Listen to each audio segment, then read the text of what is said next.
Welcome back to Create Space, a podcast that finds joy in the art of storytelling. So today we actually have a multi-generational story to share with you. If you tuned in with us last week, then you got to meet Tiana Hardwell, who is the founder and principal consultant of Mamarazzi Communications. And I pitched this at the end of the episode last week, but today we actually have her daughter, Tiana Hardwell, here with us. I love the dynamic that you and your mom have, and I love that I was able to get both of you on the show. I think it's going to be a lot of fun to kind of talk through that. So before I introduce you and tell the audience a little bit more about you, I just want to say thank you so much for coming. This is an absolute pleasure to have you here. Thank you so much for having me. Absolutely. So let me tell you about Tiana. What I'll say is, so this is my first time meeting Tiana in person. However, I've gotten to see a lot of the things that she's done on social media, and I've gotten to hear her mom gush about her on the show. And what I'll tell you with what I know so far is that you are just nothing short of amazing. When I think about what I was doing at 15, this is not it, okay? She's a student leader, an entrepreneur, a Girl Scout, a mentor. She has competed in both Miss Kansas Teen as well as Miss Juneteenth ICT. She was a vendor at the Wichita Women's Business Market, and she was named a Teens in Action finalist. And she's even had her face on a billboard, but we'll talk about that later. So, Tiana, you are, to me at least, you are the type of teenager that makes adults like myself feel like the future is in good hands. When we see people like you coming up, it feels like we're moving in the right direction. We see leadership, we see a love of people, a love of community, a love of supporting each other that we haven't always seen. You know, I mean, we didn't necessarily see it in our own generation in some ways. So I'm really excited to dig into some of the things about you that are so inspiring and just get to know you a little bit through the interview. Just to begin, I'm going to give you just a basic general question. Can you tell us a little bit about your leadership and entrepreneurship and kind of how all of that has come to be in your life? Mm-hmm. So, of course, with my mom, she's a huge entrepreneur and leader in our community. And I think just looking up to her as I have grown and just in my childhood, it's always been like, oh, she's doing this and she knows a lot of people. And when I was younger, I didn't really get what she was doing. Right. And so now as I'm older and I see her doing marketing and really helping people promote their own businesses and to see how their own businesses have grown just by marketing, like something as small as that, but it can be really huge. So just looking at that and seeing, oh, wow, like it can really happen and you can really impact someone just by being a leader. So for me, I'm a sophomore, and it's not a ton of leaders out here. Yeah. And I think just being one of those, I think it'll really make an impact, even by doing something small. Yeah. So it seems to me like you were, for lack of a better word, born into it in that you've seen it growing up, which I think is really cool because, you know, to me, entrepreneurship is kind of terrifying. Like, I don't have a whole lot of entrepreneurship in my family. My family's, you know, successful, great, working for other people. Yes. But the idea of making something completely on your own is a little bit foreign to me. So I think it's really neat that you've been able to grow up in an environment where the sky really has been the limit for you, Yes. right? Yes. So talking about leadership, what do you think? Because I think everybody looks at leadership differently. Some people look at it as you're in charge of people. You are the boss. You are the manager, whatever. But, you know, I would say that leadership is more the way you approach a situation, and you can be a leader even if you're not in charge. What does leadership mean to you, or how do you see it play out in your life? For me, I think leadership is someone who can do something without anybody having to watch them. I think leaders uplifting other people and, you know, not seeing it as a competition. Like for me, yes, I'm an entrepreneur, but I will support other entrepreneurs as well. Leadership, I just feel it's really genuine because you're not putting yourself out there as, oh, I'm going to be a leader today. Right. No, it's kind of just a thing that you just kind of adapt to with your way of life. Like even throughout just entrepreneurship, like my cousins, I feel like sometimes I can be a leader to them as well, not just because I'm older than them, but I can give them different advice that I've been through or things like that. Like basketball, I'm in basketball, and my little cousins, they're starting at that age to really like basketball. So I'm giving them all this advice and things, but it's just off like, they're my cousins. It's advice and things, and I see that as being a leader. Yeah. Even on the court, being a leader, helping my teammates and things like that. So it's really the small things. Yeah. I love the way that you phrase that, because I think exactly what you said. It's not necessarily a role that you say, I am a leader today, but it's how you show up in the world. It's the demeanor that you bring into the room, right? Yes. And also to your point about your cousins, I'm a mom now, and I was a kid, and in both situations, I fully recognize that young people listen to other young people a heck of a lot more than they're going to be listening to their parents or their parents' friends or whoever. Right. I'm also the oldest cousin. Well, that's not true. If my brother's listening, he will be mad. I'm the oldest daughter, girl cousin on my mom's side, and my brother's 2 years older than me. But I have several young cousins underneath me, and it's always been that way as well. Like, most of us are adults now, but there's something special about being able to lead younger people in your family, and I love that you have that. Are your cousins local? Yes, they are. All of them. So I have a lot, but I'm the oldest out of maybe 20. Oh my gosh, that's right, because your mom has what, like 7 siblings or 7 altogether or something like that? Yes. Yeah, that's a lot. My mom had 5 altogether, so her and 4 brothers. So there's a lot too, but not quite as many as your family. I have a huge family, but I love it. I bet that's so much fun, honestly. Yes. Okay, so we've talked a little bit about the history of kind of where you come from in terms of entrepreneurship. The big project that I saw that kind of made me go, whoa, like, what is this? Who is this? I need to explore this further, is the empowerment project that you, I was going to say have been a part of, but like you created, you spearheaded. Yes. So tell me what that project is and where did it come from and why did you choose to do it? So I've always wanted to do something like that's made an impact. I started off like when I was really little making YouTube videos, and it was just encouragement Mondays and just saying little quotes to people that'll make them feel better, or Thankful Thursdays, and just small stuff like that. And for my empowerment project, I started pageantry. It'll be my 3rd year this year. But I started pageantry, and I wanted this to be my social impact initiative. And so I created the Empowerment Project in 2021 to help other young girls like myself see their self-worth and to give them other tools to overcome cyberbullying. So I think this is really huge because not a lot of people talk about cyberbullying or the importance of it. And I've seen a lot online, like a lot of people are on social media. So it is a lot of cyberbullying happening. And so for my workshops, I teach young people how to safely use social media, how to practice positive content sharing, report cyberbullying, and how to advocate for themselves and others, because it's huge. Even small kids as well. There's so many people on social media. Right. So I think this is just huge. But I think what made me start really with this project is, I forget what year it was, but I was scrolling on social media, and these people were being really rude to this boy. They were calling him out of his name, and they were calling him really rude things, and his comments and things like that.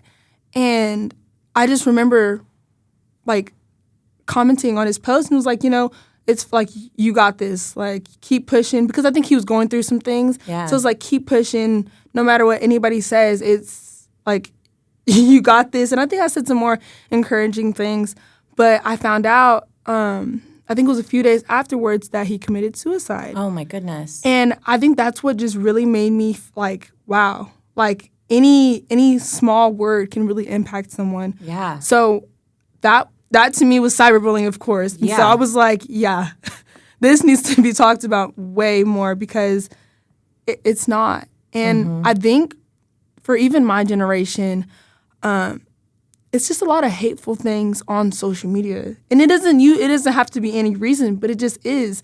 And so I think me sharing this to people who are younger than me and even older than me who are using social media, hey, this is social media. This is how you properly use it. This is how to help somebody who's going through this, and what to do if you're being cyberbullied. So I think this is really huge, because any small thing could lead someone doing something crazy. Absolutely. So, and like I was doing more research and everything like that. And suicide is the leading cause of death for like young people like me. And it's sad, but it's reality. Yeah. So just by my workshops, that's what I'm doing. So what age range do you have in your workshops typically? Typically elementary through high school. So it's kind of in that age gap. It's really like broad. Okay. So. And how often do you do them? Fairly often, or do you do them here and there? I do them here and there. I've actually had a workshop last October. Okay. So it was pretty good. But even if just a few girls show, I just want somebody to learn and to have knowledge about it. Yeah. Mm-hmm. Getting more advocates out there. Mm-hmm. You know, and that's, I mean, honestly, why I was so intrigued by this project is as a mother of young kids, I'm terrified about that landscape. You know what I mean? I mean, I grew up with the internet as a millennial, but in a very different way than what you all are growing up with.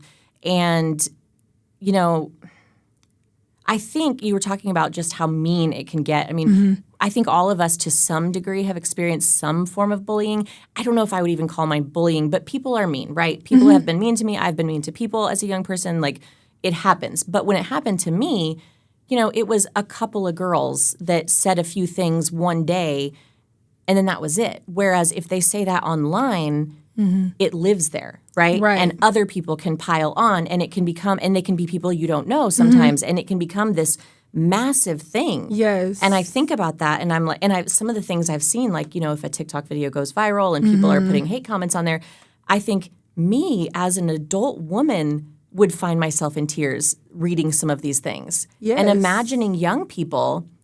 And so all of that to say, I guess, first of all, kudos for doing this because I think it is exactly what you said. It's so needed. It's so needed. On both sides of the don't be a jerk, first of all. Like understand that just because you're hiding behind a keyboard doesn't mean you can say whatever you want. But also, how do we build the resiliency in our young people to understand even if the worst is happening online, it's not the end of the world. It's not who you are. It doesn't define your value.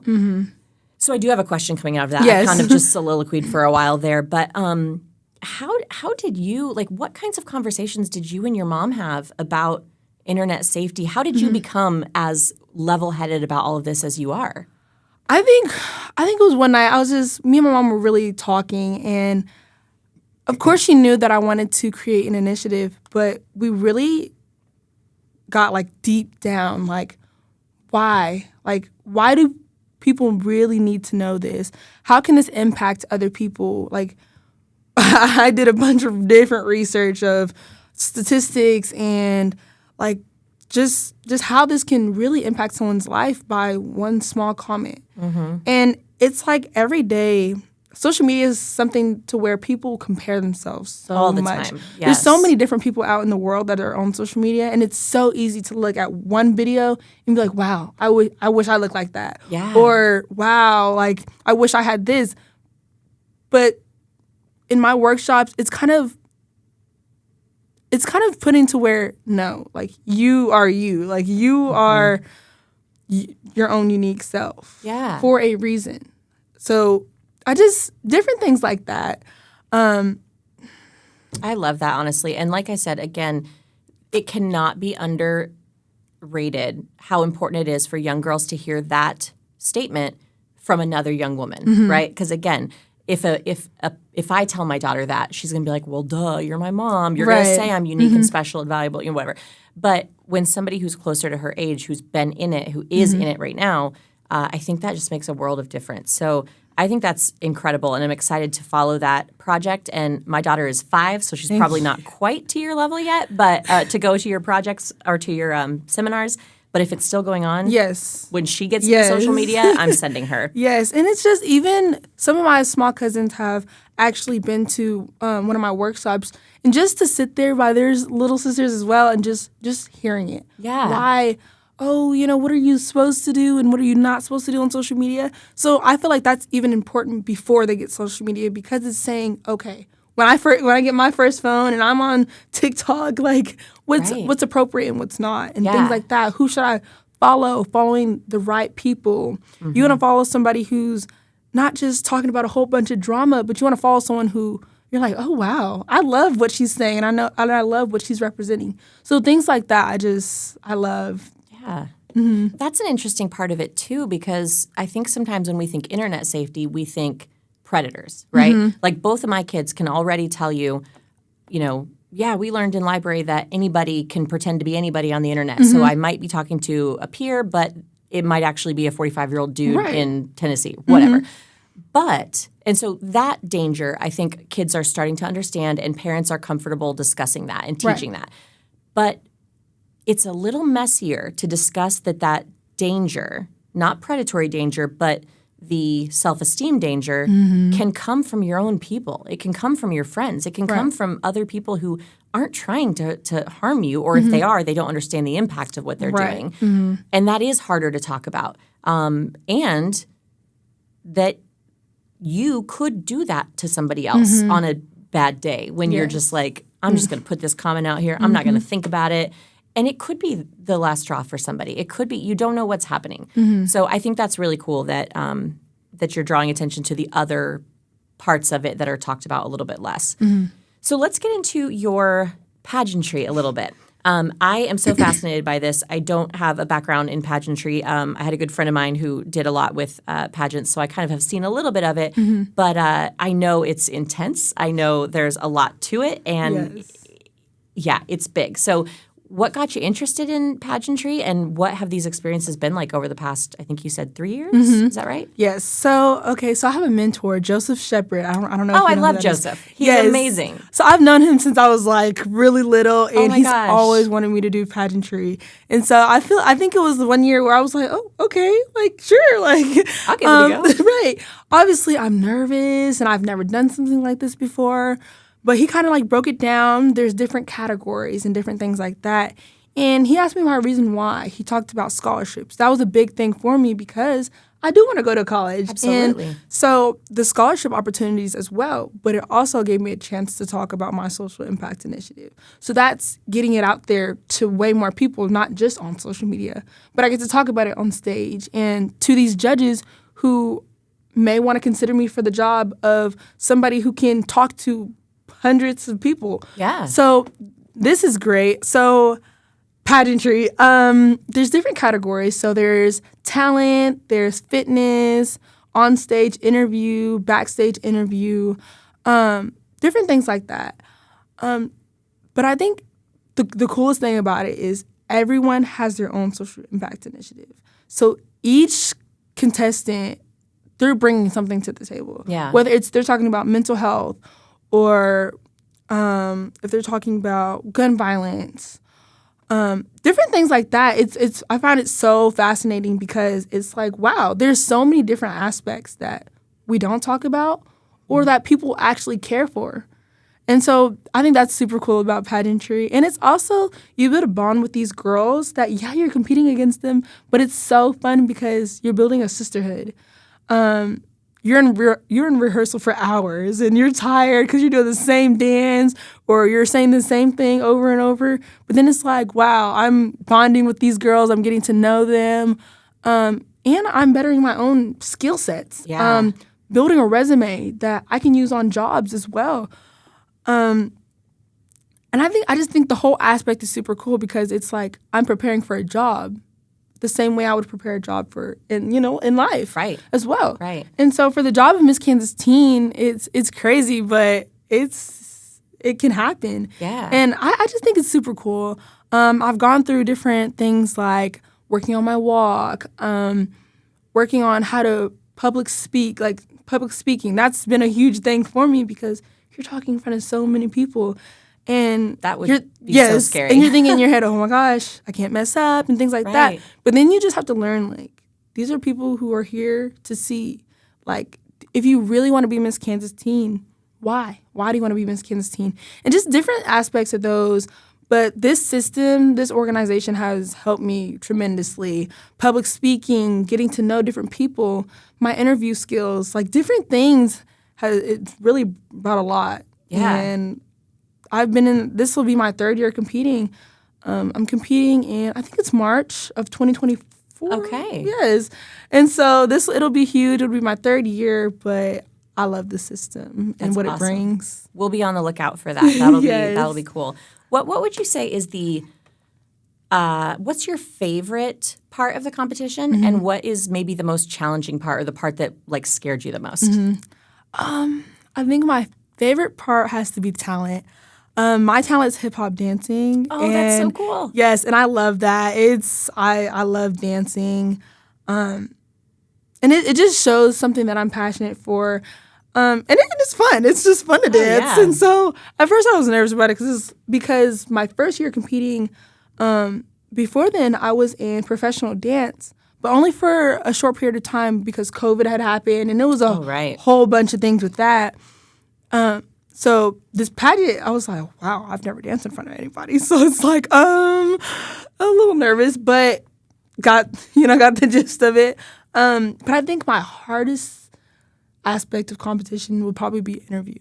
Yeah. Because it's like, I think a backstage interview, because you're back there, you're talking to 5 different judges. They're all throwing questions at you, trying to see why do they want you for the job. Right. So you're there, you're nervous, but then you're just like, deep down, you want this job. And so you're passionately talking about something that you really believe. And so just things like that, it's like, it's scary, but hey, I want this job, and I want you to know how bad I want this job and what I would do for, the organization. So the backstage interview scares you more than the onstage interview? I think so. Yeah? That's so interesting. I feel like both interview portions are kind of scary, but it's once you get over it, you're like, oh, okay, all right. Yeah. Onstage interview, it is pretty scary because like all those people, all the audience. But the thing is, you don't know what they're asking you. So it can scare me. It can be anything. Like it can be, what's your favorite food? And you can be like, oh, didn't think of that. Right. Or it could be like something like really deep. Like, what are you gonna do nationals? Like it could be something crazy. Wow. Math problem. Like it's just so crazy.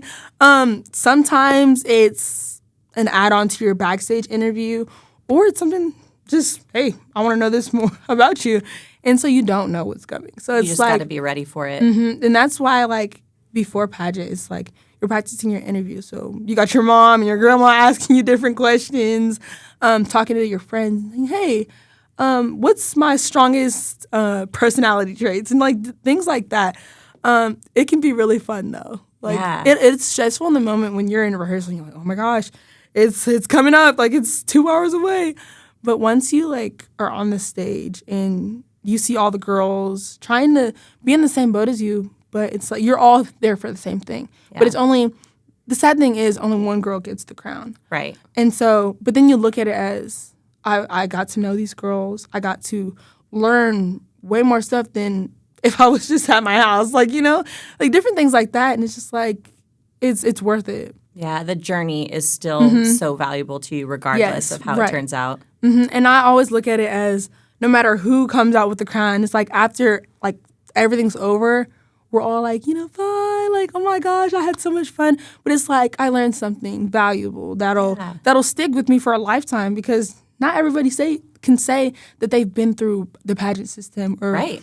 Because, a lot of people do think like pageants, oh my gosh, pretty dresses and, that's, it's still there. You're wearing a pretty dress and different things like that, but people don't look at it as, oh, she's advocating for something that she really believes. So it's also getting the pageant girl thing like out there, like, hey, I'm not just, walking and strutting my thing. Right, not just a pretty face. Right, like I'm doing that, but I'm also putting more to the table as well. Yes, I love that. And with what I have heard about the pageant scene, I mean, there are some incredible women in there. And it really is teaching women how, it's building confidence and self-esteem, and just seeing the way you're talking right now, like, it's obvious that it's made a huge impact. So that's so cool. So kind of building off of that, you have found yourself in your 15 years of life in a lot of scary situations. Yes. Scary as in like just either public speaking or being put in a situation where you're not sure what's coming next, or a position where people might judge you, or all of these things. And sometimes you're even put in a situation where you are teaching other people, whether it's empowerment workshop or something else. And I saw that there was at least one seminar that you did where you were actually teaching adults, I believe, right? Yes. So I'm going to read this off of my sheet here, but the seminar was called Making Mentor Connections. It was co-taught with Jill Miller of the Finishing School for Modern Women, and it was for the Badass Women of Wichita Alliance, which sounds amazing, by the way. Yes. What on earth was that like to be literally teaching adults? Okay, so first of all, I loved working with Jill. She's great. She loved working with me, and it was just like a good chemistry going on. Oh, that's But when great. she had asked me, I was like, oh, like it was something different because I've always been around young people Right. and like different things like that. And so the thought of teaching people who are older than you, but then during this lesson, it also taught me things like you can be a mentor to anyone. Like they can be older than you or younger than you, but it's everybody knows something that they can teach somebody else. Yeah. People live different lives, so it's like you can really give someone the knowledge that they need. And so doing this Making Mentor Connections, it was really great because I got to talk to some amazing people and just what are their experiences and their questions about mentoring or why it's so important and things like that. But it was really good, and we had some really good conversations going on. That's so cool. I have not met Jill Miller, but I've heard a lot about the Finishing School for Modern Yes. Women, and it seems like it seems like a really, really great Yes. organization. Mm-hmm. And honestly, I love that we're seeing that trend shift a little bit where people are starting to recognize what you said, that a mentor can be any age, right? Because I don't feel like it was so very long ago that you kind of weren't taken seriously until you were older. But I mean, if I think about it, okay, so I am literally more than double your age. But if I were to enter a pageant right now, I would be calling you to mentor me. I don't care that I'm older, right? Because I don't know anything about pageants, and you do. So why on earth would I not use that knowledge just because you're younger? That seems so silly. Right. And also, as I'm now becoming the adult in the situation, I'm realizing that you don't just know stuff because you're older. Like, nope, I thought maybe I would hit 30 and all of a sudden just know all the stuff adults are supposed to know, and that doesn't happen either. So Good to know. yeah, right? I mean, maybe you will, maybe. But for me, I went, oh, so now I'm the person that, okay, this is not good. So I think that's really neat that you are recognizing that as a young person, and also that the adults in your life are empowering you to do that and not making you feel shut down or silly or like you shouldn't be doing this yet. You know what I mean? I love that. Yes. So as we've been talking so far, all that I'm hearing from you, and I'm sure that all that anybody else is hearing, is confidence and strength. And you seem so together. And I'm sure that's not always the case. Maybe it is. But what do you do if you have imposter syndrome? What do you do when fear creeps in? What do you do when you have moments of feeling like, am I in over my head? I think for some of those, it's kind of like really like putting yourself like, whoa, okay, first of all, you got this. And I think it's also affirmations. Like affirmations for me are super huge because this world, how it is now, it's like it's crazy. Wild. Anything can happen, and you see so many things. But it's like you have to really know yourself, because even with the pageant world, you see all these amazing girls, and you're thinking, okay, so anybody can, be Miss Kansas Teen, but who are they going to pick? And you see all these girls, and you do start to compare yourself because it's like, okay, what are they looking for? That's a huge thing in pageantry, because who do the judges want? Right. And so you're like, okay, do they want someone who looks like this? Or do they want someone who is bubbly? Or like different things like that in that aspect. And you tend to compare yourself, but you really have to know deep down, like, I've done everything I can to make them believe that I want this job. And I think you just really have to know yourself. And affirmations, like I say that a lot, but affirmations are really good. I think some more things is talking with people who are close to you. Sometimes you get in over yourself and you start to overthink. Like I'm a huge overthinker, and it's just It's always like, okay, wait, am I doing this right? Or it is just the second guessing. But I always tone back, and at home I'm like, hey mom, like, does this seem right, or am I like doing this? And she's like, yes, you're fine. Like, yeah, I think other people as well, because you want advice from other people sometimes. And I think just getting that little, yes, you're good. Like, that's kind of what helps me as well.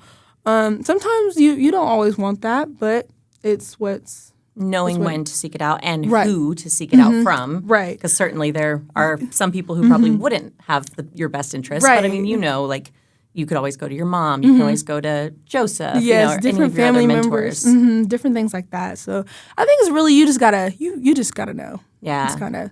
Be true to yourself. Do you have, so you've mentioned affirmations a couple times. Do you have any favorite affirmations that you would be willing to share with us? Or do they kind of change all the time? Or do you have a few go-tos? Just depending on the day, really. Like, if I'm doing something pageantry, I'm like, you're beautiful. You got this. You know what you're talking about. Because it's so easy to be like, oh, do I know what I'm doing? Like, do I know my social impact initiative? But then you have to be like, I'm the one who created it. Like, yes, you know what you're talking about and different things like that. So I'm like, okay, you're smart. You know exactly what you're talking about. Don't second guess it. And different things like that.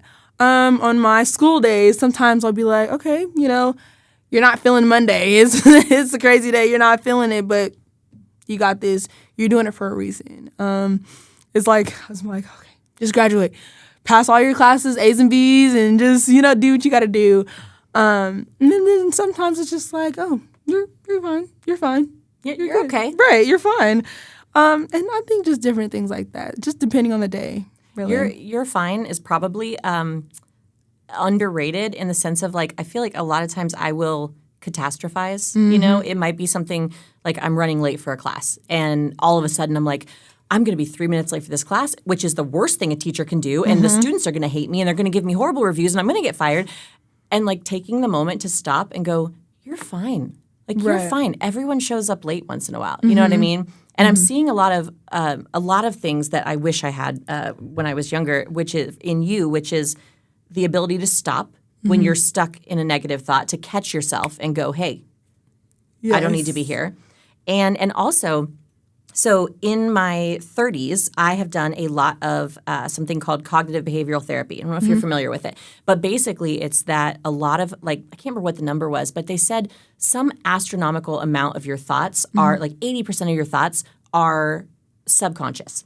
So you have your intentional thoughts, but then you have this, like, backtrack of thoughts that just run. And most of the time, they are the same thoughts, and they are whatever you have been conditioned to think. So a lot of times for a lot of women, they are negative, right? And so you might not even realize how many times a day you are saying to yourself, my nose doesn't look right. My hair doesn't look right. I wish I was tanner. I wish I was, any number of things that we put ourselves down about, or I'm not a good public speaker. I'm not good at math, blah, blah, blah. And I think that what I have learned is they say, well, you challenge those beliefs. You challenge every time you notice them, you challenge them. And I feel like that's what you're doing. I feel like with your affirmations, you are stopping, you're becoming aware, and you are replacing that negative thought with something positive or something at least neutral, right? Like the you're fine is not necessarily the most positive thing on the planet. It's not saying you're the best in the world, but it's just neutralizing the negativity. And that's huge. Yes. So I'm so impressed by that. I'm so impressed. I had to pay a lot of money to a therapist to learn that. You're good. But I feel like sometimes it's just like, you're not going to have a great day every single day. It's just not, it's not natural. It's not going to happen. But even if it's just like, you're good, girl. Like, you got it. Like, different things like that. Right. Me, I'm definitely not good at math. But it's the things like, okay, I can't say, oh, I'm horrible at math. Because then it's like, okay, every time I look at math, and it's like, okay, you can't do it. So then it's looking at, okay, I'm going to get better at this. Ooh, that's a good one. The next test, I know exactly what I'm doing. Like, sometimes you have to manifest it. Because you'll study and you're still like, Speak that into existence. Yes, I say that all the time. I'm like, okay, girl, you're going to pass this test. Like, different things like that. Because I would look at it and I'm like, ooh. Look, I know I studied it, but I don't know what this is. So just looking at that and I'm like, okay. Like, so I'm an overthinker, so I'm like, okay, I don't know anything on this test, but then I'm like, I really focus in, I'm like, okay, I know what I'm doing. Oh my gosh. And so different things like that, really. Just trusting yourself as well. Yeah. Like, it's huge because you can think one thing and then it's like, but I feel like if you say something every single day, you're going to start believing it, because if you're telling yourself, oh my gosh, why do I look like that?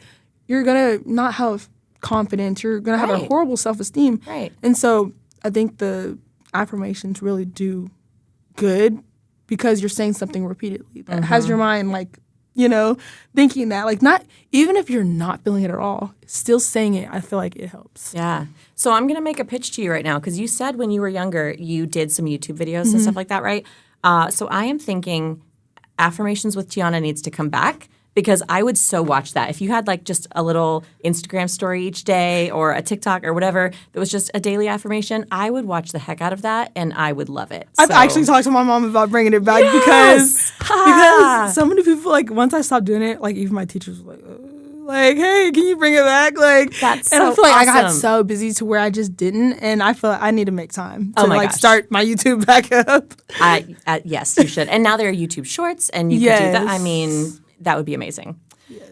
Okay, so let's move on to you are a woman of so many hats, and one of those is an athlete. So basketball, I know, is your main sport. Do you do any other sports, or is it mainly track, basketball? Track, and I did volleyball as well. Okay, so triathlete there. Yeah. So tell me about being an athlete and what that does in terms of the way that your mind has to be active and the mental toughness and the fortitude and all that, and maybe how that complements some of the other activities that you're involved in. Being an athlete is hard because, first of all, you have to be a student athlete. The Right. student comes before. Right. Like, I've learned this so many, like, it's true because, obviously, you cannot play if you have horrible grades. They won't let you. Right. And then it's the mindset of, that can't be your mindset, oh, I need to get grades up for the sport. No, it needs to be, hey, I know what I'm supposed to be doing. Let me get my grades together, not just because of the sport, because of what I need to be doing. So being a student athlete has its perks and has its cons, but it's good. And I think as well as on the court, sometimes I'm point guard or guard, just depending. It's communicating with my teammates, being a leader because, you're not just going to play basketball and just free ball it. Like, right. You have different plays that's set up, different things that you're doing that goes with the game of basketball. Right, there's strategy. Right, Yeah. and so communicating, being a leader, I think just talking. My coach says all the time, he's like, y'all are not talking enough, communicate. And it's just like, oh. Like, you don't notice, but you're not. Yeah. So it's like you're just playing, and then it's like, oh, but you still need to talk to your teammate. Like, it's a team activity and team sport. And so just learning that and the leadership that comes with it goes through a lot of my different activities that I do. Yeah. So, like, just talking in school and different things like that, being social, I think really helps. Just sports in general, I love, so it's great. I've been in sports for a while. Like, since I was younger, I've tried different sports and things like that. But it's also another outlet, too, as well. Like, I do so many things, but then sports is just like, okay. Like, Yeah. I love doing it. It definitely challenges me because I'm going through the stage where I'm like, okay, varsity, JV, like, different things like that. And so last year, I made the JV team as a freshman, and I think in the end of the season, he moved me up to varsity. And so it was like different transitions like that to where it's like, oh, wow. Like, now I'm playing at a higher level. And it's like, okay, now I need to be stepping up my game to show I'm capable of it. Yeah. And so even this year, I just had my first game Friday. Okay, just a couple days ago. Yeah, so, it was kind of rocky. But it just showed, okay, we have a lot more to work on. But it also showed that it's still possible. We played Bishop Carroll. Bishop Carroll is known to be a hard school, right? And I think just looking at it was we weren't too far behind. So it's, okay, we know what we did wrong and we know what we did good. So it's okay, next time we play them, okay, what's the next strategy? What can we do better at? And so even just having those different conversations with your teammates and coaches and stuff like that, it allows you to think and strategize and use your brain and different things like that. But I love sports and all that comes with it. It can be very challenging, especially putting the student before. Yeah. Even your extra activities, even with pageantry, it's like, okay, I know I have practice Saturdays, but I know I have to do morning practices and then go shower, then go to my pageant activities. But it also teaches me management as well. Scheduling, okay, I know I have practice here, so let me schedule something that's like a little later to where I have time to do certain things. So time management has been like something that I've worked on, putting things on my calendar. As you know, my mom's super busy, so she's been on me. She's like, Tiana, put it on my calendar, because she's like, I'm not gonna remember you telling me this. Like, it's so many things she does, and it's like, and I have so many games. It's like, okay, let me put this on your calendar so you'll remember. Oh yeah. But it's also a smart way, like, just so someone won't feel bad. Oh, I forgot. Like, just different things like that, and it's also teaching me, put things on your calendar to where you're not overlapping things and different stuff like that. Just recognizing how to fit it all in, basically. Right. Yeah, and that's a skill. I mean, it might sound easy maybe to some people. I don't know. It doesn't sound easy to me. But Right. I feel like it takes a lot of us a lot of time to learn that. Like how much is too much and how do you make sure everything fits together and Right. all of that. And you definitely have a lot going on. So as you think about yourself, so you're almost 16, when you think about you and your friends and your generation as from a holistic standpoint, we talked about this earlier, but the world is wild right now. I mean, yes, locally, but also nationally and internationally, we have seen more distress, more chaos, more division, more everything in your generation than we ever have, right? Or at least that those of us who are older than you can remember. Like, I cannot imagine growing up in the world that you live in. So my question for you is, as you guys become the adults, right? I already told you that you don't just magically learn everything when you're 30. Right. So as your generation, specifically of women, becomes adults, what's your hope for your generation? What's your hope for you and your friends and what your lives and the world might look like in, say, 20 or 30 years' time? That's a huge one. It's a big one. I wouldn't know how to answer it. I think, like, for my generation, it's crazy. Yeah. I think just in general, like, people have so many different, like, stereotypes and different mindsets of people. Like, you can look at someone and be like, oh, I don't like them. And it's just crazy how that is, because it's like, wow, I didn't say anything. I didn't open my mouth. Like, it's just crazy, but it's how my generation is. And I think as growing up, it's kind of just having to be that person to where if you catch yourself judging someone, it's like, girl, whoa there, like, don't do that. And and it's so easy to do. It is. But you have to sometimes just, like, hold yourself back and just, like, hold on, like, no. And I just think doing that would help so many people. And I think taking a step back and actually looking at reality. People think that people deserve to be in groups. Like, these are the athletes. These are the different types of people in school. It's been like that for so long, but I feel like if we break those stereotypes. As a African-American girl in pageantry, it's walking into a room and not seeing as many people who look like you, but knowing that you still belong there. Absolutely. So different things like that you have to know in order to really, like, be fine with yourself. People need to learn how to do that, because in this world, like, there's so many great people, but there's also so many people that are like, wow, like, you really think that of other people? And I think just even telling someone when they're wrong as well. Like, me and my friends, we keep it real with each other. Like, good for you. If you're, me, I'm like, we don't do that around here. Like, hopefully you're, but we all know it's kind of just like, no, that was wrong with that girl who just bullied somebody else for doing something that's normal or something just crazy like that. And you can hold each other accountable, right? And in it's those just moments. And holding each other accountable. Like, my friends, they're not horrible by any means, but just knowing that, like, and knowing within each other that it's fine to not correct each other, but just let each other know, hey, that wasn't cool or whatever it was. And having those type of friends, I think, would really make a difference, because in the world today, it's like, you're making friends just because, like, either they're the only people or it's cool to hang out with them, or different things like that. Like, this girl seems cool, so I'm gonna be friends with her, even though she's rude to everybody. Yeah, like, that's not the type of thing that we need in society. So it's really looking at everything. For me, I have my certain group of friends, but then I'm also, like, I can be friends with anybody. There can be somebody who's sitting alone, and I'm just like, oh, hey, like I'll talk to them and things like that. I don't think it's weird. Like, you're just being human, socializing with someone.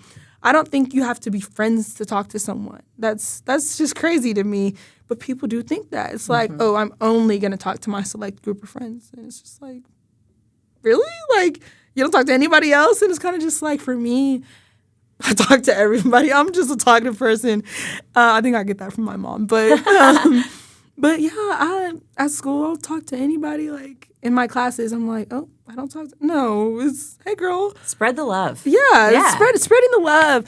Not too many people do that, which is kind of crazy, but...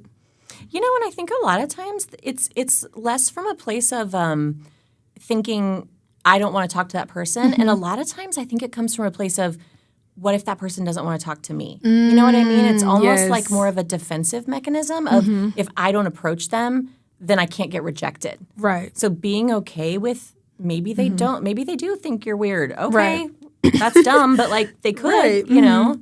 And I will say actually that you said you get your talkativeness from your mom. Your mom said, on the record, she says you're more talkative than she is. So I don't know. That's what she said. I have no...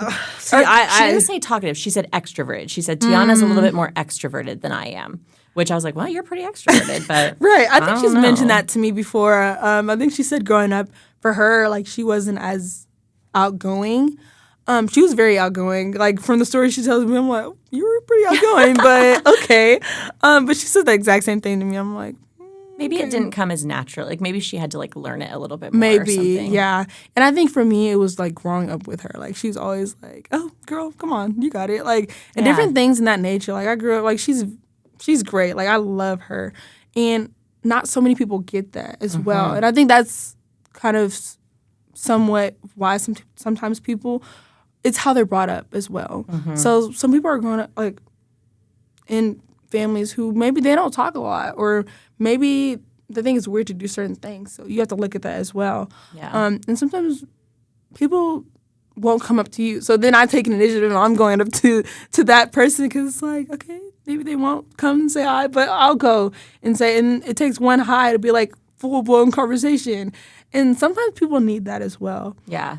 People in school, it's kind of like you have your friends. And in high school, it's kind of scary because you don't talk to everybody. Yeah. And there is cliquing, there is groups. So it's like, oh, I don't want to talk to that person. But I see it as, oh, she looks like, you know, she's kind of by herself. Hey. And for me, I love doing this. Giving compliments to people. Like, I feel like it's so needed. Like, I don't just go randomly, oh my gosh, like just finding something. But if I like genuinely, I'm like, oh my God, I love your hair. Like different things like that. It's just, I feel it's so needed because sometimes people don't grow up like that. People don't get that from their families a lot of the times, or their own friends don't say it. And I find it all the time to compliment my friend. And I'm like, oh my gosh, you're so pretty. Like, I do that all the time. And she's like, girl. But I'm like, no, for real. But I think it's just so important because building other people up, because why not? Like, I'm always like, why not?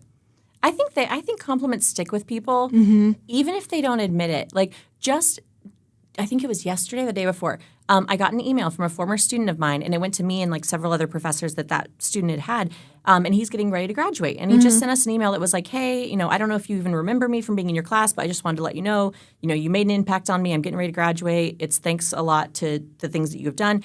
And it was one of those things where I was like, he didn't have to send that email, and it stuck with me and just made my entire week. And it reminds me how often we don't say the good things to people, because we just don't, like, reviews are usually for when something's bad, when your service is bad. And reminding yourself how much a tiny little comment can lift someone up. And it really can. I'm with you. I try to compliment as often as I can. Right. I love to do it because it can make someone's whole day. And I just love that feeling because it's like I want people to know like themselves. Like a lot of people are like, oh, and I'm like, no, girl, you're that girl. Like you're their hype girl. Right. That's and fantastic. I just love that, but because it's needed. Ah, that's beautiful. So as we're kind of closing up here today, we've talked about a lot of things. I'm not going to ask the standard, like, what do you want to be when you grow up question? Because I remember hating that question with a passion.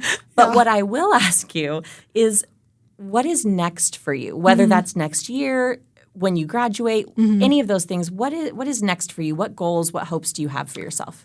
I do see myself going to college. I would love to go to an HBCU, so a historically black college, university. And I think I want to go into communications. Yes. I thought about journalism and things of that nature. I just don't know yet. I thought about that, but like all I know is I want to do something that's really impactful because I don't want a job to where it's like, I want to do something that's like really like, okay, like doing something fun and something that I'm passionate about and something that I can see myself doing continuously. And That's fantastic. I just want to do something that makes an impact, really. Well, as a communications instructor, I can tell you that from what I have met of you today, you would fit very well in communications. And it's a wide open degree that allows you to do so many different things.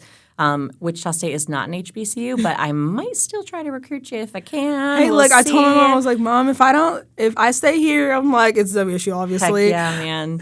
Well, and it's funny because your mom and I were talking about that too, because she and I both, obviously we're both Elliott School grads, but also we both worked in the admissions office at Wichita State, different times, so we didn't know each other, but we both have been recruiters. So we're like, oh, Tiana's got it. I was like, don't worry, I'll put on my recruiter hat. I'll try to get her here. It'll be great.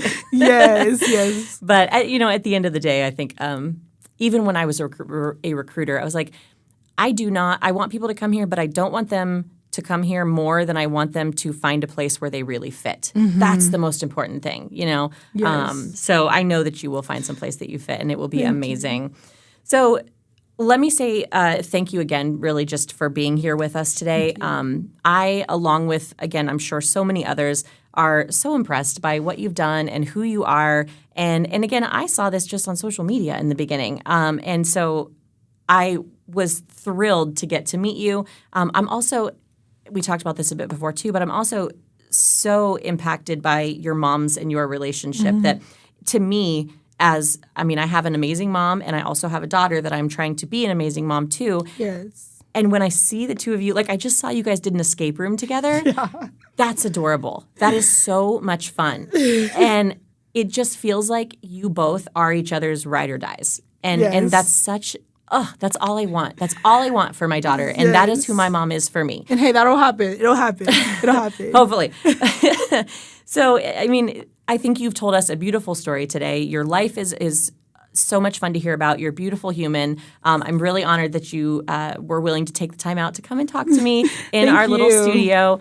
Also, thank you to everyone listening. We appreciate you so much. And we'll see you all next week here on Create Space. Yes, thank you.